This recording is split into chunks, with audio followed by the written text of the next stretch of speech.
Yo les voy a hablar ahora del tratamiento quirúrgico de las lesiones de ligamento cruzado posterior. No tengo ningún conflicto de interés con esta charla. Y bueno, para plantearnos un buen tratamiento quirúrgico y hacer una buena reconstrucción, tenemos que primero saber bien la anatomía del ligamento cruzado posterior. Como todos saben, tiene dos fascículos, ¿vale? El póstero medial, que va desde atrás hacia un lado, que sería hacia el cóndilo medial, y el fascículo anterolateral, que va desde atrás adelante. Estos fascículos funcionan de diferente manera cuando la rodilla está en flexión y en extensión.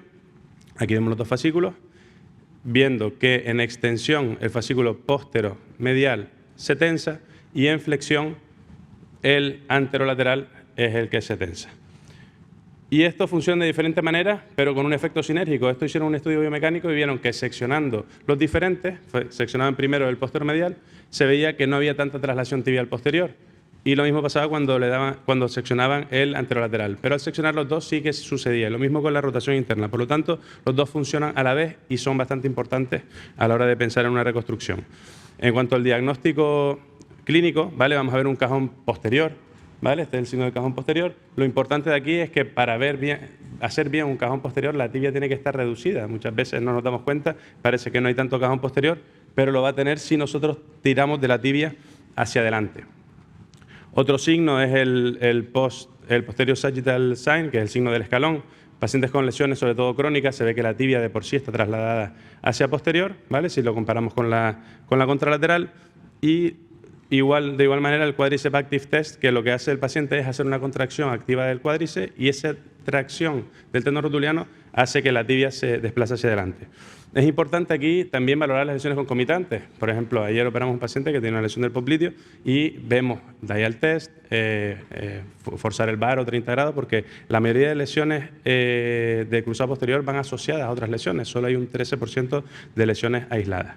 En cuanto a las pruebas de imagen, a la resonancia, ¿vale? Nos va a servir sobre todo en casos agudos, pero en casos crónicos es más difícil porque, como bien dijo Javier, el ligamento muchas veces cicatriza y hay veces que cicatriza en una posición más elongada y nos va a costar verlo en algunas resonancias, sobre todo las crónicas. Por lo tanto, también hay que mirar algunos signos secundarios, como puede ser esa traslación tibial posterior, para saber que tenemos una lesión de ligamento cruzado posterior. Y en estos casos crónicos nos sirven mucho las radiografías de estrés. Entonces son radiografías en las que el paciente está de rodillas y lo que miramos es, con respecto a la tibia posterior, trazamos una línea y medimos la distancia a la línea de Blumenstahl. Y aquí medimos la diferencia entre las dos rodillas, ¿vale? Y hay una escala que se ve que si la diferencia es de menos de 7 milímetros, normalmente estaremos ante una lesión parcial, entre 8 y 11 una lesión completa, y si es más de 12 milímetros la diferencia entre las dos rodillas, pues probablemente tengamos una lesión combinada. También es importante en abulsiones, porque muchos de estos casos son abulsiones tibiales, pedir TAC cuando veamos algún fragmento óseo, ya que aquí el tratamiento sí que cambia, porque en las abulsiones óseas, si las tratamos de forma aguda, pues lo que está recomendado, como se ve aquí en la radiografía, es fijar el fragmento. Normalmente se hace un abordaje posterior en decúbito prono y se puede fijar. En cuanto a las indicaciones quirúrgicas, bueno, son más o menos las contrarias que dijo Javier, ¿vale? Normalmente son pacientes sintomáticos, crónicos, lesiones combinadas. ¿Por qué las lesiones combinadas es tan importante?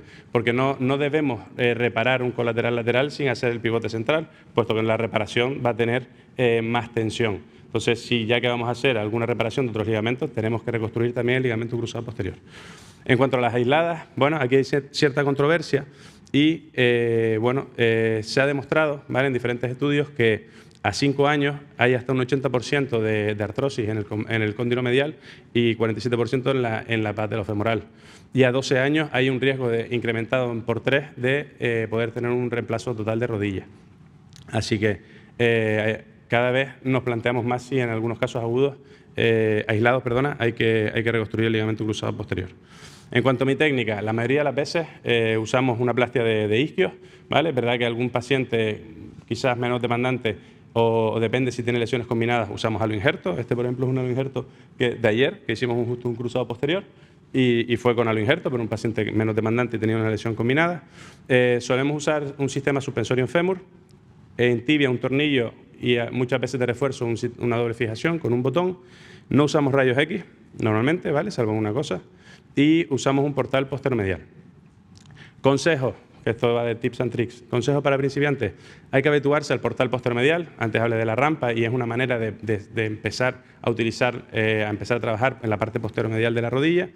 Inicialmente, con plastias largas es más fácil porque también nos sentimos más cómodos que se vea parte de la plastia, aunque el túnel tibial es más largo, pero se van a sentir más seguros con plastias un poquito más largas. Y no duden en usar los rayos.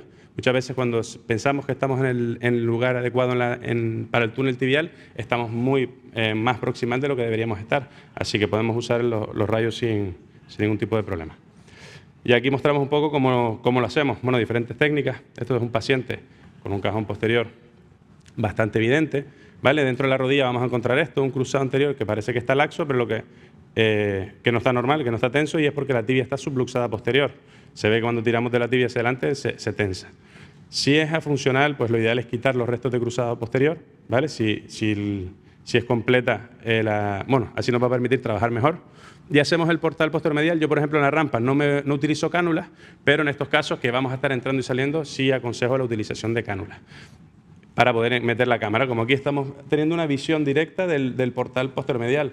Ahí vemos los restos de cruzado posterior, ¿vale? Así que nos va a servir también como footprint de donde queremos hacer el túnel.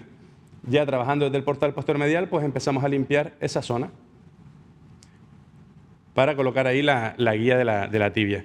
Hay una serie de guías que todas las casas comerciales la tienen, que son así, y lo que nos va a hacer es proteger un poco la salida de la aguja. Tenemos que salir bastante abajo. Fíjense aquí. Inicialmente, en los primeros casos, para estar más seguros, se pueden sentir más cómodos si usa una broca retrógrada. ¿Por qué? Porque vamos a brocar hacia detrás y vamos a ir en contra del paquete neurovascular, ¿vale? Sí es verdad que a veces es complicado hacer el túnel completo con una broca retrógrada, pero bueno, al menos para iniciar el túnel está bien.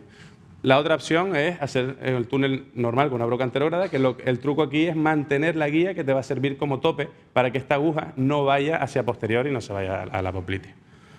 Una vez hacemos el túnel de la tibia, limpiamos los restos, ¿vale? Aquí es lo que se llama el killer turn. Hay que intentar pues, debridar un poquito sobre todo esa parte de la tibia, y ya nos vamos a la parte del túnel femoral.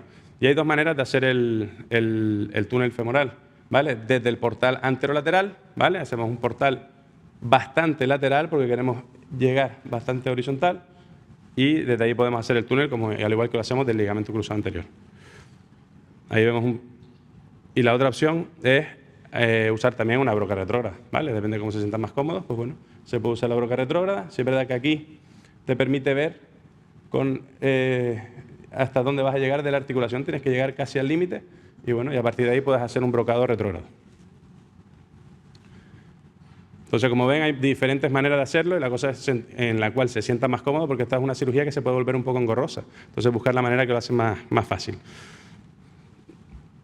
Ahora vemos cómo pasamos el sistema suspensorio, y a partir de ahí, pues la plastia tiene que subir. Si se sube desde la tibia hacia el fémur, ¿vale? Nosotros nos ayudamos ahí con el trocar, el introductor de la cánula, para que no haga ese killer turn y pueda facilitar. Pero últimamente, que para nosotros ha sido más sencillo, estamos poniendo la plastia desde el portal hacia la tibia, y la verdad que entra y te ahorra bastante espacio. Una vez que entra, pues bueno, forzando el cajón anterior, ese sonido es el que más nos gusta, fijamos la plastia, y luego es importante revisar dentro del túnel donde tenemos el tornillo, porque al ser más largo nunca sabemos si hemos llegado bien a la plastia o si a lo mejor se nos ha salido por el túnel para arriba. Así que es importante ver que el tornillo está sujetando la plastia. Y como recomendación, pues quizás un sistema de doble fijación, porque ese hueso es muy esponjoso, pues te va a dar más seguridad. En los últimos años se ha hablado mucho más de la reconstrucción con doble banda, ¿vale? Hay un montón de artículos que ven superior la reconstrucción con dos fascículos que la monofascicular, que es la que solemos hacer nosotros. ¿Por qué es esto? Porque, pues bueno, la inserción a nivel femoral, ¿vale? Del anterolateral y del posterior-medial, pues se han medido la diferencia entre el centro de uno y del otro, pues son 18 milímetros, por lo tanto hay una disparidad bastante grande, y hacer una plastia de 18 milímetros, pues volarías todo el cóndilo. Entonces tiene sentido pensar que está bien hacer dos fascículos diferentes. A diferencia de la tibia, que las uniones, los dos fascículos están mucho más pegados, y tiene sentido pues tener un único túnel tibial, pero con dos túneles femorales. Aquí les muestro un caso, ¿vale? Este es de Jorge Amestoy. ¿Vale? Se ve aquí la plastia con dos fascículos, ¿vale? El anterolateral es un poquito más grueso, y vemos los dos túneles ahí. Entonces, vemos cómo sube ahora la plastia progresivamente, y lo bueno de tener dos fascículos es que podemos tensar los dos fascículos en distintos grados de flexión.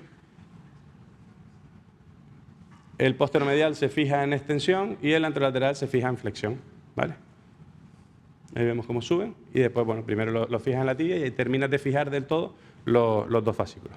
En cuanto al protocolo de rehabilitación, que ya lo nombró antes por encima, ¿vale? La mayor complicación de este tipo de cirugía es la rigidez. A veces somos muy conservadores, entonces conviene hacer una movilización precoz, casi siempre en prono, ¿vale? Las primeras 6 semanas 0,90 grados, importante la activación del cuádriceps y la movilización de la patela, y sí es verdad que en las primeras 6 semanas la recomendación es que el paciente esté en descarga, siempre con la rodillera. Ahí vemos la movilización. En cuanto a la ortesis, ¿vale? La recomendación, hay gente que la recomienda 6 meses, yo la recomiendo 3 meses 24/7, es decir, no se la quita ni para ducharse, pero es verdad que a partir de los 3 meses hasta los 6 se puede utilizar cuando haga ejercicios un poquito más demandantes. Ya se puede, a partir de las primeras 6 semanas, puede empezar a hacer bici y prensa 70 grados con la rodillera y fuerza a partir de los 4 meses y correr. Esta rodillera, la verdad que ha cambiado mucho la práctica, ya que antes la creencia siempre era que las plásticas del ligamento cruzado posterior tendían a estirarse y generaba casi siempre una laxitud residual. Entonces, esta ortesis lo que hace es mantener la tibia reducida, sobre todo en la flexión empuja la tibia para adelante y la mantiene en el sitio, porque en flexión, al flexionar la rodilla, la mayoría de las veces la tibia se va para atrás. Mensaje para llevar a casa. Bueno, hay que conocer la anatomía y la biomecánica para hacer una buena reconstrucción del ligamento cruzado posterior. El mecanismo lesional, las radiografías de estrés y la resonancia son importantes para el diagnóstico. La doble banda es superior en los estudios, así que creo que la tendencia, lo que hay que hacer es ir. También no hacemos tantos ligamentos cruzados posteriores al año, por lo tanto, cuando lo hacemos, lo ideal es hacer lo mejor que podemos hacer para el paciente. Y la ortesis dinámica y la movilización precoz son importantes para evitar la rigidez. Gracias.